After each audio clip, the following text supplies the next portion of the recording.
नमस्कार महेंद्र जी और नमस्कार सौरभ जी। और नमस्कार इस चैनल को देख रहे सभी दर्शकों को। नमस्कार। सबसे पहले सर्वप्रथम तो मैं आप लोगों का बहुत बहुत धन्यवाद आप लोगों को ज्ञापित करना चाहूंगा कि आप लोगों ने अपने चैनल पर मुझे आमंत्रित किया जन समाज की एक ध्वनि बनकर, उनका एक प्रतिनिधि बनकर, एक पत्रकार के रूप में।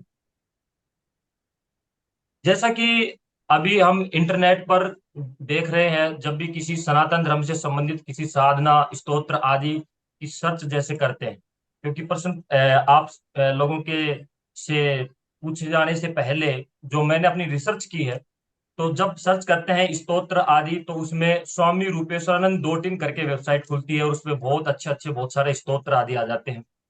बौद्ध धर्म सर्च करते हैं तो भी स्वामी रूपेश्वरानंद जी का एक वीडियो नीचे आ जाता है। कोई भी हिंदू धर्म या सनातन धर्म से संबंधित कोई भी जटिल प्रश्न अथवा सामान्य सा प्रश्न भी हम इंटरनेट पे सर्च करते हैं तो कहीं ना कहीं स्वामी रूपेश्वरानंद जी का वीडियो अथवा कोई लेख और वेबसाइट का लिंक उस पर जरूर आता ही आता है। तो ये सब देख करके एक क्यूरियोसिटी, एक जिज्ञासा जिस प्रकार से मेरे मन में जगी कि स्वामी रूपेश्वरानंद जी कौन है, स्वामी रूपेश्वरानंद आश्रम कहाँ है, यहाँ किस प्रकार के कार्यक्रम आयोजित होते हैं, इस प्रकार की जिज्ञासा जनमानस के मन में भी अवश्य होगी। इसीलिए मैं आज यहाँ प्रस्तुत हूँ आप लोगों के समक्ष और वार्ता करने के लिए और जन समाज के प्रश्न रखने के लिए। जी। तो सबसे पहला प्रश्न जो मैं करना चाहूंगा महेंद्र जी से। महेंद्र जी, जी। जैसा कि स्वामी रूपेश्वरन जी महाराज के कुछ वीडियोज हमें इंटरनेट पर देखने को मिले हैं, बहुत से अपने वीडियोज में वो हिंदू संतों को, अ, हिंदू टेम्पल्स मंदिरों को, इन पर एक कटाक्ष करते हुए, एक प्रकार से टारगेट करते हुए नजर आते हैं।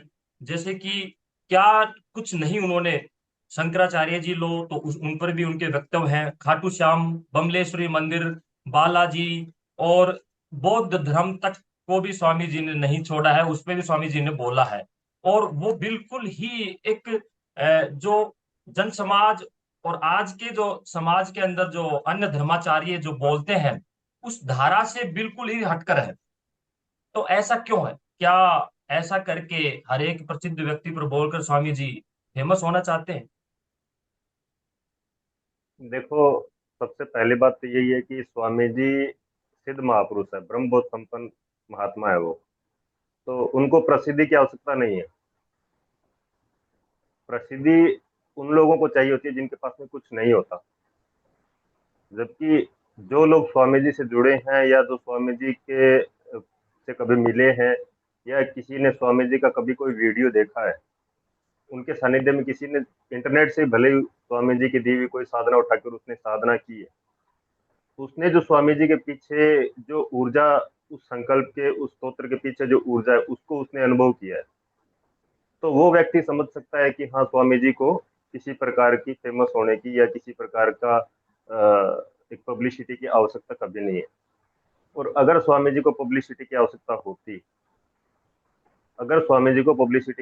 होती तो क्या वो किसी मीडिया चैनल पे नहीं जाते? जबकि आजकल तो ये पर्ची वाले या इनको भी मीडिया वाले बुला रहे हैं। जा सकते थे लेकिन नहीं गए। इसके पीछे कारण ये है कि एक जो सिद्ध महापुरुष होता है उसको कभी भी इस प्रकार से पब्लिसिटी करवाने की आवश्यकता नहीं होती। अब दूसरे प्रश्न पे आते हैं आपके कि वो कटाक्ष क्यों करते हैं। तो इसमें थोड़ी सी आपकी रिसर्च में कमी रही है। स्वामी जी न केवल सनातन धर्म या सनातन धर्म के जो संत महात्मा है उनके ऊपर कटाक्ष करते हैं, वो सभी धर्मों के ऊपर जो जहाँ पे उनको कुरीतियां दिखती है उसके ऊपर वो कटाक्ष करते हैं। इसमें बहुत सारी वीडियो चैनल पे आपको मिल जाएगी, आप देख सकते हैं। और जब संतों के ऊपर कटाक्ष करने की बात आती है या मंदिरों के ऊपर कटाक्ष करने की बात आती है, तो जो सनातन धर्म की मुख्य विचारधारा है, जो शास्त्रों ने हमें दिया है, अगर उसके विरुद्ध कुछ होता है तो फिर कटाक्ष करना बनता है। और एक संत महात्मा का दायित्व कर्तव्य यही होता है कि वो सनातन जो जिस धर्म का भी होता है, जैसे अब स्वामी जी सनातन धर्म के, तो सनातन धर्म का एक प्रतिनिधि होने के नाते स्वामी जी का कर्तव्य है कि वो सनातन धर्म की जो भी कमियां हैं, जो भी उसमें पाखंड फैला हुआ है, जो भी उसमें विसंगतियां आ गई है, उन सबको दूर करने का वो अपना दायित्व समझते हैं और उनका दायित्व है। आज अधिकांश धर्माचार्य जो है वो इस संबंध में मौन होकर बैठे हैं। अगर शंकराचार्य जी, जो पदवी काफी समय से चली आ रही है, जो शंकर पीठ के जो आचार्य हैं, स्वामी, मतलब चार पीठ है, चारों पीठों के अलग अलग आचार्य हैं, अगर भगवान जो शंकराचार्य जी जिन्होंने अवतार लिया था, जिन्होंने इन पीठ की स्थापना की थी, उन्होंने क्या इसलिए स्थापना की थी कि तुम इन चारों पीठों पर बैठे रहना और आराम से अपना शिष्य समुदाय को रखना और ऐशो आराम करना? नहीं, उसका मठानमय अनुशासन है ना, उसके अंदर उन्होंने पूरी नियमावली बना के रखी है।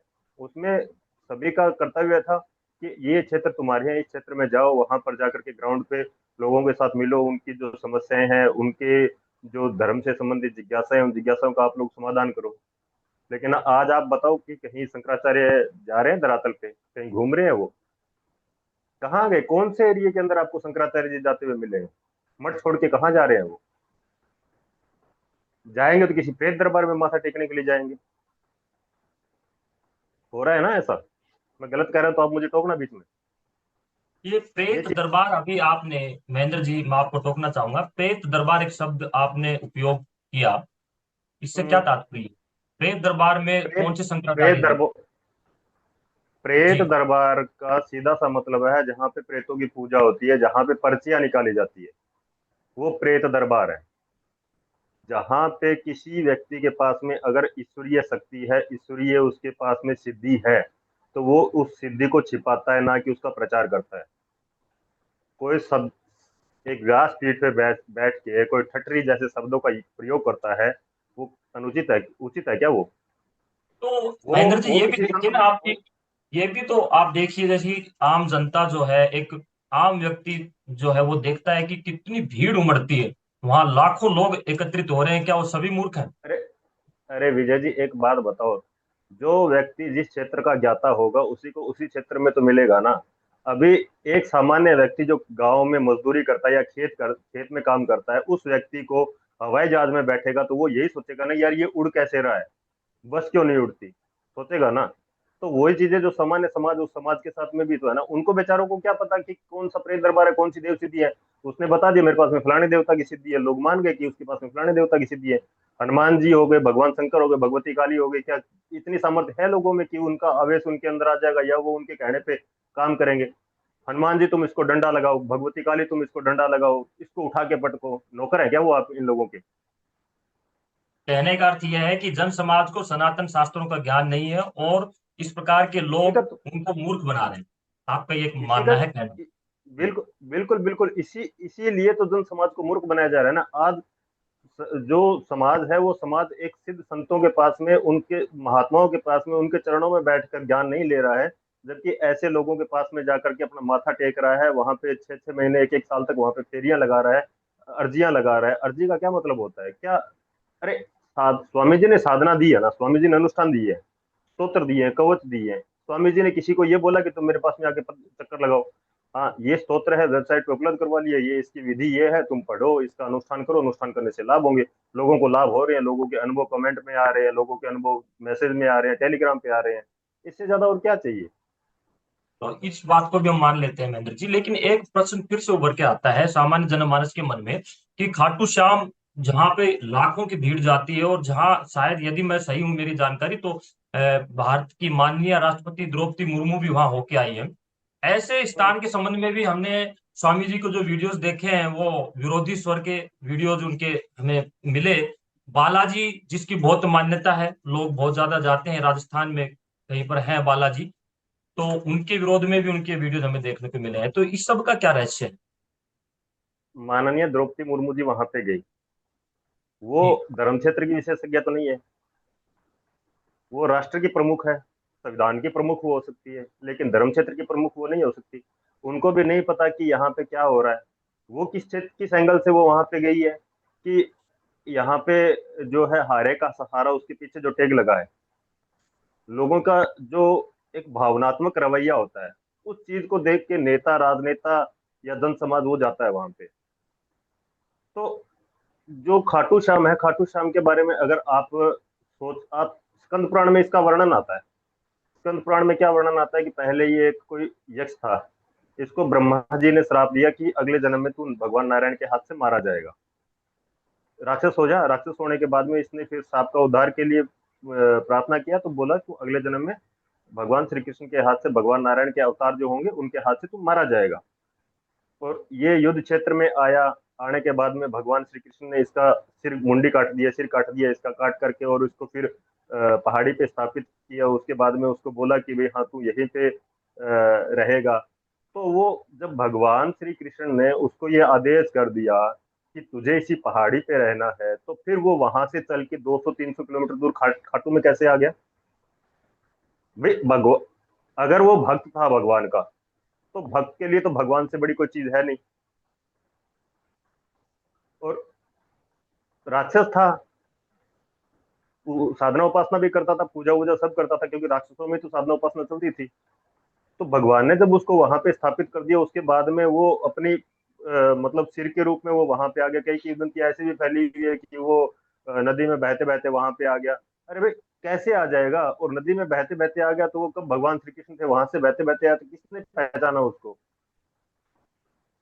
कुछ तो लॉजिक बनना चाहिए ना। और अगर होता भी वहां पे तो ठीक है, वो एक बीड़ बबरान करके क्षेत्र है हरियाणा में, वहां पे होते तो चलो फिर भी हम थोड़ा सा सोचते विचारते। लेकिन खाटू तो कितनी दूर पड़ गया। राजस्थान में तो वैसे भी इन चीजों की कमी है, पानी की कमी है, वहां पे तो नदियां नदियां है नहीं, कैसे आ सकता है? तो स्वामी जी ने जो इसका विरोध किया है, बिल्कुल जन समाज को सचेत करने के लिए इसका विरोध किया है। और इसमें किसी प्रकार का कोई भी संशय नहीं है। और किसी को अगर लगता है कि खाटू में बर्बरीक है या भगवान श्री कृष्ण है या कुछ भी है, आ जाओ स्वामी जी के साथ में शास्त्रार्थ करो। स्वामी जी खुली चुनौती देते हैं, कर दो सत्यापित आप। तो इन सब चीजों समाज के को मूर्ख पीछे, मत बनाओ ना। आखिर इन सब चीजों के पीछे आखिर स्वामी जी का उद्देश्य क्या है? उद्देश्य स्वामी जी क्या का है? एम, उद्देश्य, एम क्या? स्वामी स्वामी जी का मूल उद्देश्य यही है कि सनातन धर्म के अंदर जो कुरीतियां फैली हुई है, जो विसंगतियां फैली हुई है, जो पाखंड है, जो आज देव उपासना को छोड़ करके ये पितृ उपासना और नए नए देवता, मन गढ़ित देवता जो बना करके ये पूजे जा रहे हैं, इन सब से मुक्त करके सनातन धर्म को वापस अपने उसके मूल स्वरूप में लौटाना है। सनातन धर्म के अनुयायियों को शास्त्रोक्त मार्ग पर लेके आना है, ताकि उन लोगों की दुर्गति ना हो। अरे भाई धर्म सबसे बड़ा होता है ना, धर्म से बढ़ के क्या होता है? आप घर में रहते हो, घर में रहते भी आप धर्म पूर्वक रहते हो ना। आप पत्नी को पत्नी मानते हो, माता को माता मानते हो, पुत्री को पुत्री मानते हो, वो धर्म है ना। अगर घर में धर्म नहीं रहेगा तो आप बाहर धर्म कैसे पालन करोगे? और अगर आपने बाहर धर्म का उल्लंघन किया तो आप घर में कैसे धर्म पालन करोगे? आने वाली ये चीजें, ये जो चीजें है ना, ये आज नहीं तो कल आपके घर के अंदर तक आपको प्रवेश करेगी और आपका परिवार जो है उसको नाश कर देगी। और ये हो भी रहा है, आज हम अधिकांश जगह देख भी रहे हैं। तो स्वामी जी का मूल उद्देश्य यही है कि जो सनातन धर्म के अनुयायी हैं उनको पुनः शास्त्रोक्त मार्ग पर आरूढ़ करना, शास्त्रोक्त साधना उपासना उनको बताना, और जो पाखंड फैला हुआ उस पाखंड पर प्रहार करके उनको नष्ट करना। और जो संत महात्मा आज मौन होकर के बैठे हैं, जो अपना दायित्व बोध भूल गए, उनके अंदर पुनः वो धर्म की चेतना जागृत करना। स्वामी जी का उद्देश्य किसी सन्यासी को, किसी महात्मा को, किसी पीठाचार्य को, किसी मठाचार्य को या किसी महामंडलेश्वर को आहत करना उनका उद्देश्य नहीं होता। उनका उद्देश्य यही है कि हाँ, अगर प्यार से समझे तो प्यार से, नहीं तो कटु वचन बोलने से भी अगर अंदर थोड़ा सा मर्म जागे और उनको थोड़ा सा कर्तव्य बोध हो, तो वो वापस आकर के समाज के बीच में अपना जो दायित्व है उस दायित्व का निर्वहन करे। चलो जी, बहुत अच्छे। स्वामी जी का उद्देश्य सनातन धर्म के पक्ष में है और सनातन धर्म के मूल स्वरूप को स्थापित करना है। अभी आपने